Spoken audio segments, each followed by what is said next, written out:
à chaque fin de préparation, on édite ce qu'on appelle l'étiquette SSCC, hein, qui va reprendre l'expéditeur, le destinataire, le nombre de colis, si c'est une palette monoproduit, le produit qui est présent sur la palette, il va y avoir le nom du destinataire, hein, où va la palette, et puis un code barre. Et ce code barre, selon si c'est une palette monoproduit ou multiproduit, si c'est un multiproduit, il va reprendre le numéro de la SSCC, puisque chaque SSCC a une palette, et le nombre de colis. Si c'est un monoproduit, il va reprendre non seulement le numéro de la SSCC, le nombre de colis, mais aussi le numéro de lot, le lot de la marchandise, et le nombre de colis. Voilà, ça c'est en plus.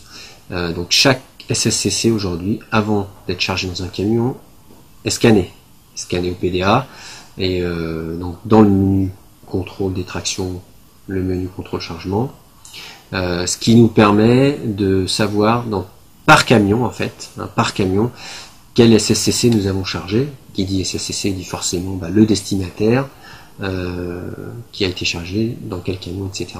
Et ensuite, donc ça va donner naissance au bordereau de transport, hein. C'est la liste des colisages des palettes chargées dans un camion, ni plus ni moins. Ce bordereau de transport il est signé par le transporteur pour dire oui, j'ai bien reçu ces palettes là, et nous avons un EDI, ce qu'on appelle un EDI par camion, c'est-à-dire qu'à chaque semis qui est chargé, nous envoyons le contenu de la SMI au transporteur, d'accord, et on a mis en place aussi avec les transporteurs le scannage de nos numéros SSCC pour éviter tout réétiquetage du transporteur, pour éviter les erreurs d'étiquetage. Du coup, on a une traçabilité de notre entrepôt jusque chez notre client, avec notre étiquette SSCC, notre suivi interne. En sachant que Copilote nous permet de suivre le détail réel de la marchandise qu'il y a sur chaque SSCC.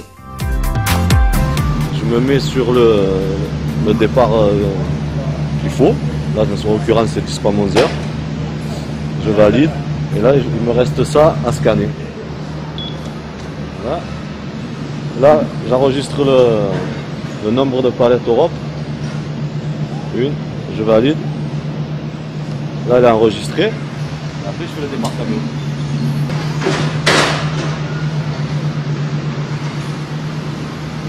Je clique sur départ. Oui. Là, c'est mes initiales, donc je valide. La température, il était à 3, je valide. Si le camion est conforme, je mets OK. Continuer. Ça c'est les palettes si on en a qu'on a ajouté, voilà. Si on a ajouté qui ne sont pas déclarés. Moi j'en ai pas, donc je mets 0. Et lui m'en a livré 150. Donc j'ai marqué 150. Et là je fais continuer. Et là je vais au bureau chercher le papier. Abandon le transport. Tous les clients, nombre de colis, nombre de palettes. Et à la fin, on montre le nombre. Déposé 150, reçu 47.